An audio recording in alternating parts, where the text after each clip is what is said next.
Friends ఈ రోజు మరొక interesting smart phone. First of all వీడియోని అయితే లైక్ చేయండి, ఎందుకంటే ఆల్రెడీ నేను నథింగ్ ఫోన్ 1 టియర్ డౌన్ అయితే చేశాను. నథింగ్ ఫోన్ 2 ఏను కూడా టియర్ డౌన్ చేద్దాం అనుకుంటున్నాను. బేసిక్ గా లోపల ఉన్నటువంటి కాంపోనెంట్స్ ఎలా ఉన్నాయి ఏంటి అనేది నాకు చాలా ఎక్సైటెడ్ గా ఉన్నాయి. కంపేర్ టు ఫ్లాగ్షిప్ లో వీళ్ళు లోపల అంటే ఫోన్ బయట కాదు, ఇంటర్నల్ గా ఎక్కడెక్కడ కాంప్రమైజ్ అయ్యారు అనేది డీటెయిల్డ్ గా నేను మీకు చూపించాలనుకుంటున్నాను. అందుకే ఈ వీడియోకి జస్ట్ 10K లైక్స్ ఈజీగా క్రాస్ అయితే అంటావా? సరే 12K లైక్స్ పెడతాను, ఎందుకంటే 15K పెట్టినా మీరు చేసేస్తారు నాకు తెలుసు. బట్ 12K లైక్స్ చాలు, ఎందుకంటే నాకు మీకన్నా చాలా ఎక్సైటెడ్ గా ఉన్నాయి ఇందులో ఉన్నటువంటి పార్ట్స్ ఎలా ఉన్నాయి ఏంటి అనేది. సో వీడియోని లైక్ చేయండి. ఫస్ట్ ఆఫ్ ఆల్ అన్బాక్సింగ్ చూసేద్దాం. అన్బాక్సింగ్ వీడియో అయితే కాదు, ఇది రివ్యూనే. ఎనీవే బాక్స్ కంటెంట్స్ మీకు చెప్పాలి కాబట్టి దీంట్లో మీకు వచ్చేటప్పటికి జస్ట్ పేపర్ వర్క్, అలాగే type C to type C cable, అది కూడా సెమీ ట్రాన్స్పరెంట్ కేబుల్ మనకు ప్రొవైడ్ చేశారు. దీంతో పాటు సిమ్ ఎజెక్టింగ్ పిన్, అంతే. అపార్ట్ ఆఫ్ దిస్ దీంట్లో మీకు చార్జర్ గానీ అడిషనల్ గా మనకి టిపియు కేసెస్ లాంటివి ప్రొవైడ్ చేయరు. అండ్ ఇది కూడా వీళ్ళు ఫస్ట్ సేల్ లో ఎప్పుడైతే ఆఫ్లైన్ లో మీరు పర్చేజ్ చేస్తారో వాళ్ళకి మాత్రమే టిపియు కేస్ అలాగే ఇయర్ స్టిక్ అయితే ప్రొవైడ్ చేస్తారు. బట్ యాజ్ ఆఫ్ నో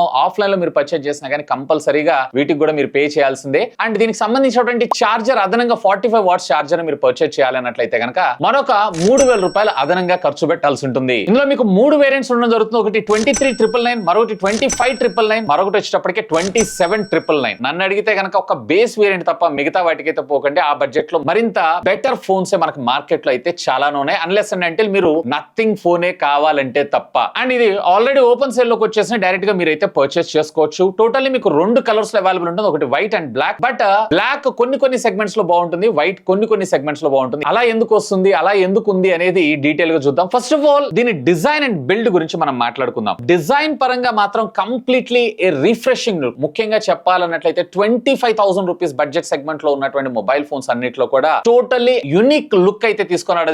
ప్రతి ఒక్కళ్ళకు కూడా చూడంగానే ఐడెంటిఫై చేయగలరు మీరు నథింగ్ ఫోన్ వాడగలరని చెప్పి. బేసిక్ గా వీళ్ళ డిజైన్ కొంచెం యూనిక్ గా ఉంటుంది. ఆల్మోస్ట్ మనకి నథింగ్ ఫోన్ 1, 2 కి సంబంధించినటువంటి సిమిలారిటీస్ ఏమైనా ఉన్నాయా అంటే సెమీ ట్రాన్స్పరెంట్ డిజైన్ మనకు తీసుకొని రావడం జరుగుతుంది. అండ్ ఆ గ్లిఫ్ ఇంటర్ఫేసెస్ ను కూడా మనం ముందుకైతే తీసుకొని రావడం జరిగింది. బట్ ఇందులో ఉన్నటువంటి గ్లిఫ్ ఇంటర్ఫేసెస్ ఏదైతే ఉందో కంప్లీట్ గా మనకు రావడం జరుగుతుంది, అంటే టాప్ టు బాటమ్ దాకా. బట్ ఇందులో వచ్చేటప్పటికే కేవలం టాప్ లో మాత్రం మనకు గ్లిఫ్ ఇంటర్ఫేసెస్ లైక్ కాల్స్ వస్తున్నా, మెసేజ్ వస్తున్నా, వాటికి సంబంధించినటువంటి స్టేటస్ అనేది అప్డేట్ చేయడం జరుగుతుంది. ఒకవేళ అది కూడా మీరు ఫోన్ ని ఇలా ఫ్లిప్ చేసి యూజ్ చేస్తే తప్ప నార్మల్ గా అయితే మీకు పెద్దగా దాని వల్ల అయితే యూజ్ అయితే ఏముండదు. బట్ దీంతో పాటు ఛార్జింగ్ ఇండికేషన్స్ ఇలాంటివి కూడా దానిలోనే ఇంటిగ్రేట్ చేస్తుంటే ఇంకా బాగుంటదని నా అభిప్రాయం. ప్రీవియస్లీ ఉన్నటువంటి నథింగ్ 1 గానీ 2 గానీ ఇదంతా కూడా మనకి అల్యూమినియం బిల్డ్ మీద మనకు రావడం జరుగుతుంది. అండ్ బ్యాక్ సైడ్ కూడా గ్లాస్ రావడం జరుగుతుంది. వేరే ఇక్కడ వచ్చేటప్పటికే పాలీకార్బోనేట్ కి సంబంధించినటువంటి ప్లాస్టిక్ మెటీరియల్ యూజ్ చేస్తారు, ఆబ్వియస్లీ కాస్ట్ కటింగ్ కోసం. అండ్ బ్యాక్ సైడ్ కూడా వీళ్ళు పాలీకార్బోనేట్ ప్లాస్టిక్ ని యూజ్ చేస్తారు, ఇదైతే గ్లాస్ కాదు. దీనివల్ల ముఖ్యంగా ఒక డిసడ్వాంటేజ్ ఏంటి అంటే, ఫర్ ఎగ్జాంపుల్ ఫోన్స్ ఎప్పుడైనా మీరు ఇట్లా కింద పెడుతూ ఉంటారు కదా, సో చాలా సునాయాసంగా ఎక్కడైతే టచ్ అవుతుంటుందో అక్కడ మాత్రం మనకి స్క్రాచెస్, అలాగే అక్కడ అంతా కూడా మనకి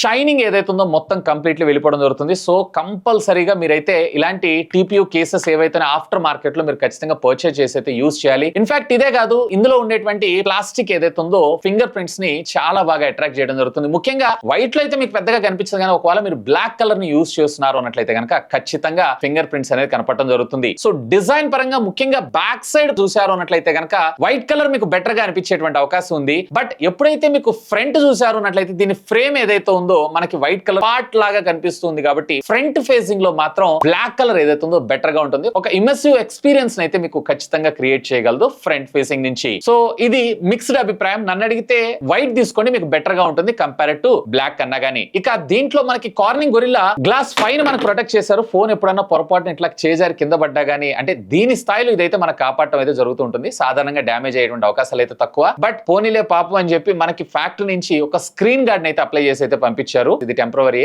ఈవెన్ దీంట్లో నేను నార్మల్ రెగ్యులర్ యూసేజ్ టెస్టింగ్ కి కూడా స్క్రాచెస్ అయితే పడుతున్నాయి. సో కంపల్సరీగా మీరు టెంపర్ గ్లాస్ ఇలాంటి వాటిని ఆఫ్టర్ మార్కెట్ కి సంబంధించినటువంటి యాక్సెస్ అయితే యూజ్ చేయాలి. అండ్ డిజైన్ ప్రాస్పెక్ట్ లో మెయిన్ గా మనం అబ్జర్వ్ చేయాల్సింది ఏంటి అంటే, దీంట్లో పవర్ ఆన్ ఆఫ్ బటన్ మనకి రైట్ సైడ్ ఇచ్చి volume up and down buttons ని లెఫ్ట్ సైడ్ మనకు ప్రొవైడ్ చేశారు. సో కన్ఫ్యూజన్ కాకుండా ఓవరాల్ గా డిజైన్ పరంగా మాత్రం ఇది ఒక మంచి ప్రో ఎలిమెంట్ అని అంటాను. ఇక దీని థిక్నెస్ వచ్చేటప్పటికి మనకి 8.5 mm థిక్నెస్ ఉంటుంది. వెయిట్ వచ్చేటప్పటికే 193 గ్రామ్స్. ఈజీగా లైట్ వెయిట్ ఎక్కడికంటే అక్కడ క్యారీ చేయొచ్చు. అలాంగ్ సైడ్ విత్ దీంట్లో మనకి IP54 వాటర్ రెసిస్టెంట్ టెక్నాలజీ ఇచ్చారు. సో అలా అని చెప్పి మీరు అండర్ వాటర్ ఫోటోలు వీడియోలు తీసుకోవడానికి అయితే ఇది పనికిరాదు. అండ్ ట్యాప్ కింద పెట్టి కడగడానికి కూడా కాదు. చిన్నపాటి తుప్పర్లు ఇట్లాంటి వాటన్నిటికి ఇది సస్టైన్ అవుతుంది అంతే. సో ఓవరాల్ గా డిజైన్ పరంగా మాత్రం I'm very much satisfied. Completely refreshed look అని చెప్పొచ్చు. ముఖ్యంగా 20,000 to 25,000 రూపీస్ బడ్జెట్ సెగ్మెంట్ లో. ఇక దీనిలో మరొక ప్రో ఎలిమెంట్ ఏంటి అంటే, కంపల్సరీగా దీంట్లో ఉండేటువంటి ఆపరేటింగ్ సిస్టమ్ గురించి మనం మాట్లాడుకోవాలి. ఇందులో మీకు నథింగ్ OS 2.5.3 తోటి మనకు రావడం జరుగుతుంది. చాలా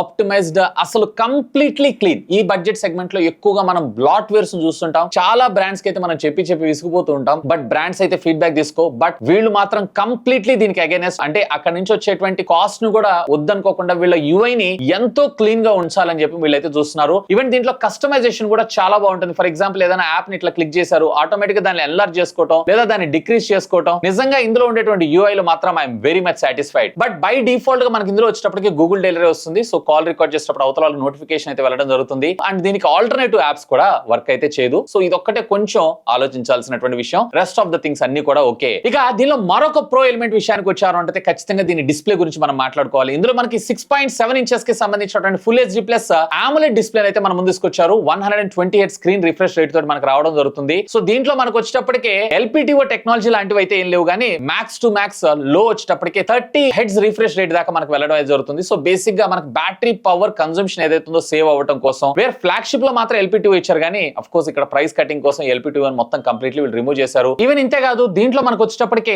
HDR10 అలాగే HDR10+ కంటెంట్ కూడా ఇది సపోర్ట్ చేయడం జరుగుతుంది. కలర్స్ అయితే పాపీగా పంచిగా మనకు కనపడటంతో పాటు సిమెట్రికల్ బెజల్స్ ని మనకి ఇందులో తీసుకురావడం జరుగుతుంది. 4 వైపులా కూడా ప్యారలల్ గా ఉంటుంది. అండ్ ప్రీవియస్లీ మీకు వచ్చేటప్పటికే లెఫ్ట్ సైడ్ ఉన్నటువంటి పంచ్ హోల్ కట్అవుట్ ని వీళ్ళు ఈసారి సెంటర్ కి తీసుకొచ్చారు. ఇది కూడా one of the good thing. So మీరైతే నెక్స్ట్ లెవెల్ ఎక్స్పీరియన్స్ అయితే పొందుతారు. ఓవరాల్ గా దీన్ని కూడా మనం ఒక పాజిటివ్ పాయింట్ కింద కన్సిడర్ చేయొచ్చు, ముఖ్యంగా ఈ బడ్జెట్ సెగ్మెంట్ లో. అండ్ వీడియోతో పాటు ఆడియో విషయానికి వచ్చారు అంటే ఎస్, దీంట్లో మనకి డ్యూయల్ స్టీరియో స్పీకర్ ని ప్రొవైడ్ చేశారు. ఈ బడ్జెట్ లో స్కిప్ చేస్తారేమో అనుకున్నా ఈ బ్రాండ్ నుంచి, బట్ స్కిప్ అయితే చేయలేదు. అండ్ దీంట్లో మనకి ఏ విధమైనటువంటి డాల్బీ అట్మాస్ లాంటి ఫీచర్స్ అయితే ప్రొవైడ్ చేయలేదు.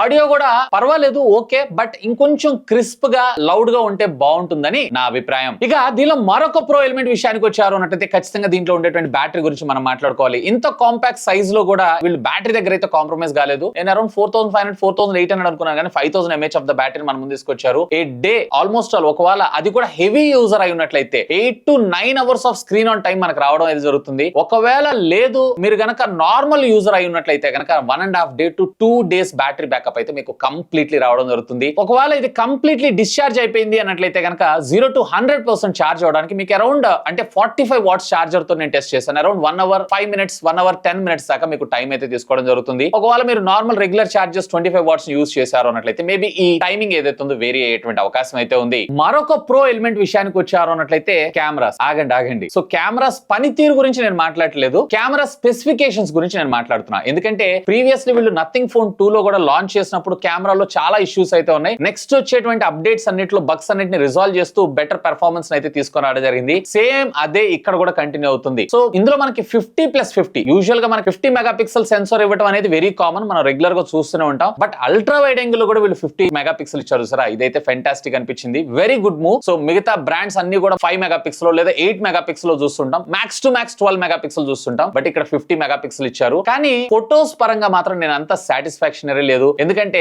కలర్ టోన్స్ లో ముఖ్యంగా అంటే అల్ట్రా వైడ్ యాంగిల్ లో ప్రైమరీ సెన్సార్ లో మనకి నార్మల్ వేరియేషన్స్ చూస్తూ ఉంటాం, కానీ బట్ దీంట్లో ఉన్నటువంటి ప్రైమరీ సెన్సార్ ఏదైతే ఉందో ఆ సెన్సార్ లోనే నాకు రెండిటికి కూడా చాలా డిఫరెన్సెస్ అయితే కనిపించడం జరుగుతుంది. And of course camera shutter లో కూడా నేనైతే లాగ్ ను అబ్జర్వ్ చేశాను. సో నిజంగా వీళ్ళైతే ఖచ్చితంగా కెమెరా మీద అయితే కాన్సన్ట్రేట్ చేయాలి. అండ్ ఫ్రంట్ వచ్చేటప్పటికే 32 మెగాపిక్సెల్ సెల్ఫీ కెమెరా మన ముందు తీసుకొచ్చారు. సెల్ఫీ కెమెరాలో కూడా ఓకే, బట్ ఎప్పుడైతే మీరు వీడియోకి స్విచ్ అవుతారో అక్కడ మనకి ఫ్రేమ్ కొంచెం క్రాప్ అవడం అయితే జరుగుతూ ఉంటుంది. ముఖ్యంగా వ్లాగింగ్ చేస్తా ఉంటారు చూసారా, వాళ్ళు జనరల్ గా ఫొటోస్ లో ఓపెన్ చేసుకొని చూసుకొని డైరెక్ట్ గా దాని వీడియో పనికొస్తుంది కదా యూజ్ చేసుకుందాం అని అనుకుంటే కనుక అక్కడ మీకు కొంచెం డిసప్పాయింట్మెంట్ కనపడేటువంటి అవకాశం ఉంది. మరి ప్రో ఎలిమెంట్ కింద ఎందుకు చెప్తున్నారు బ్రో అని అంటే జస్ట్ దీంట్లో ఉండేటువంటి వీడియో రికార్డింగ్ మాత్రం సింప్లీ అమేజింగ్. ఈవెన్ స్టెబిలైజేషన్ ఇవన్నీ కూడా పర్ఫెక్ట్లీ ఓకే. బట్ ఏదైతే ఫోటోగ్రఫీ విషయంలో మాత్రం ఖచ్చితంగా వీళ్ళైతే డెవలప్ చేసుకోవాల్సిందే. అండ్ బై ద వే దీంట్లో మనకు వచ్చేటప్పటికే రేర్ లో మీకు 4K 30 FPS దాకా మీరు వీడియో రికార్డింగ్ అయితే చేసుకోవచ్చు. వేర్ ఫ్రంట్ వచ్చేటప్పటికి వీళ్ళు 1080 60 FPS దాకా మీరు వీడియోస్ రికార్డ్ అయితే చేసుకోగలరు, కానీ 4K వీడియో రికార్డింగ్ అయితే ఉండదు. ఫ్రంట్ కూడా వీళ్ళు 4K తెచ్చుంటే ఇంకా బెటర్ గా ఉండేదని నా అభిప్రాయం. ఇక వైర్ అండ్ వైర్లెస్ ఫీచర్స్ విషయానికి వచ్చారు అన్నట్లయితే దీంట్లో ఎక్కడ వీళ్ళు కాంప్రమైజ్ అవ్వకుండా Wi-Fi 6 తీసుకొచ్చారు. బ్లూటూత్ 5.4 టెక్నాలజీని మన ముందు తీసుకొని రావడంతో పాటు IR బ్లాస్టర్ అయితే ఉండదు, కానీ NFC ని కూడా ఇంటిగ్రేట్ చేశారు. ఇది కూడా నాకు one of the pro element. So even budget segment లో ఉన్నటువంటి మొబైల్ ఫోన్ అయినా కానీ వీళ్ళు ఎక్కడ కాంప్రమైజ్ అవ్వకుండా ఇప్పుడు ప్రస్తుతం ఉన్నటువంటి రిక్వైర్మెంట్స్ అన్నిటిని కూడా వీళ్ళు ఇందులో ఫుల్ఫిల్ చేశారు. బట్ ఇందులో FM అయితే ఉండదు, గుర్తుపెట్టుకోండి. పెట్టుకోండి. ఇక కాన్స్ విషయానికి వచ్చారు అన్నట్లయితే కనుక ఫస్ట్ నేను నోటీస్ చేసింది ఏంటి అంటే ఇందులో మనకి కేవలం UFS 2.2 స్టోరేజ్ ని మాత్రం మన ముందు తీసుకొచ్చారు. ఇంకా లిటరల్లీ చెప్పాలన్నట్టయితే 15,000 రూపాయల బడ్జెట్ సెగ్మెంట్ లో కూడా ఇవాళ రేపు అక్కడక్కడ మనం UFS 3.0 గానీ 3.1 గానీ చూస్తున్నాం. బట్ వీళ్ళు ఏమనుకున్నారో ఏమో కానీ దీంట్లో మనకి అంటే ఎక్కడన్నా కాస్ట్ కటింగ్ చేయొచ్చు కానీ ఈవెన్ ఇందులో NFC తీసేసి అదన్నా తీసుకొచ్చినా ఇంకా బాగుండేది అనిపించింది. దీనివల్ల మనకు వచ్చిన నష్టం ఏంటన్నానంటే యాక్చువల్ గా ఇదే ప్రాసెసర్ ని Redmi Note 13 Pro Plus కూడా యూజ్ చేయడం జరుగుతుంటుంది. సో వేరే అది వచ్చేటప్పటికే సుమారుగా 8 లక్షల దాకా స్కోర్ చేస్తే ఇది సుమారుగా 6 లక్షల దాకా స్కోర్ చేయడం జరుగుతుంది. దీనికి గల మెయిన్ రీజన్ ఏంటి అంటే రెండిట్లో LPDDR4X టెక్నాలజీ ర్యామ్స్ యూజ్ చేసినా కానీ ఇందులో ఉండేటువంటి రీడ్ అండ్ రైట్స్ ఏవైతే ఉన్నాయో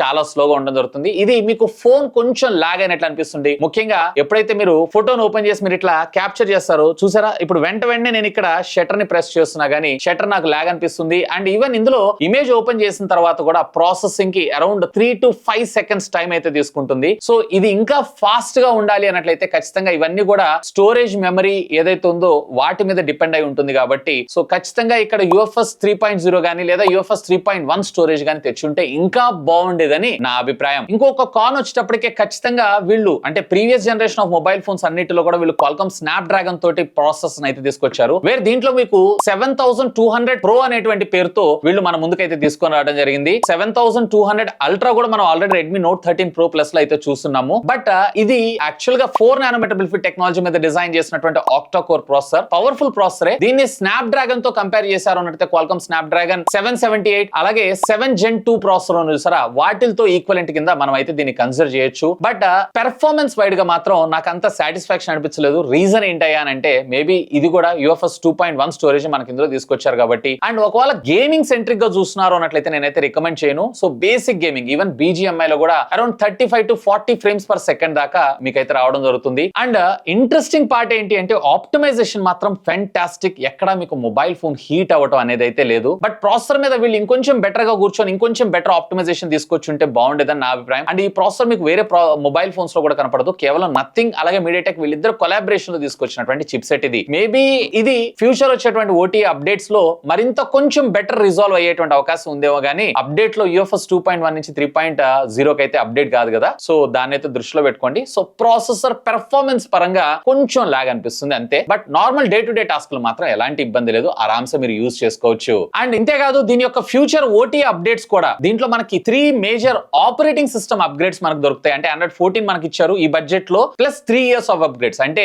15, 16, 17 దాకా మనకి ఇది సపోర్ట్ చేయడంతో పాటు 4 years ఆఫ్ సెక్యూరిటీ ప్యాచెస్ ని కూడా ప్రొవైడ్ చేస్తారంట, విచ్ ఇస్ గుడ్ మూవ్. ఇక ఫైనల్ గా అసలు ఎవరికి మొబైల్ ఫోన్ ఒకవేళ మీకు ఒక యూనిక్ డిజైన్ 23-24 వేల రూపాయల బడ్జెట్ సెగ్మెంట్ లో చూస్తూ and at the same time ఒక క్లీన్ ఆండ్రాయిడ్ UI ఎక్స్పీరియన్స్ ని కావాలనుకుంటున్నారు అన్నట్లయితే కనుక definitely you should have a look on that. Cameras ఏవైతేనో నేను పెద్ద ప్రాబ్లం అని అనుకోను, బట్ యాజ్ ఆఫ్ నౌ అయితే ప్రాబ్లం. బట్ ఇది 100% నెక్స్ట్ వచ్చేటువంటి OTA అప్డేట్ లో వీళ్ళైతే రిజాల్వ్ చేస్తారు. ఇంట్రెస్టింగ్ పార్ట్ ఏంటి అంటే ఈవెన్ అల్ట్రా వైడ్ యాంగిల్ కూడా మనకి 50 మెగాపిక్సెల్ ప్రొవైడ్ చేశారు. సో స్పెక్స్ మాత్రం నిజంగా టెంప్టింగ్ అనే చెప్తాను. దీంట్లో మీకు బేస్ వేరియంట్ ఏదైతే ఉందో అంటే 8+128GB వేరియంట్ ఏదైతే ఉందో దానికి వెళ్ళండి. అది మీకు much more value for money product అయ్యేటువంటి అవకాశం ఉంది. లేదన్నట్లయితే టాప్ ఎండ్ కి వెళ్ళాలి. బట్ టాప్ ఎండ్ కి వెళ్ళిన తర్వాత అంటే 12+256GB మన వేరియంట్ మనకు రావడం జరుగుతుంది. అండ్ దీని తర్వాత మనకి 8+256GB వేరియంట్ ఉంది చూసారా. సో ఇది కూడా మరొక 2,000 రూపాయలు అదనంగా పే చేసుకున్నారు అన్నట్లయితే కనుక ఇది రావడం జరుగుతుంది. ఇక ఆ ప్రైసింగ్ ఇది వర్త్. దీంట్లో బేస్ వేరియంట్ మీకు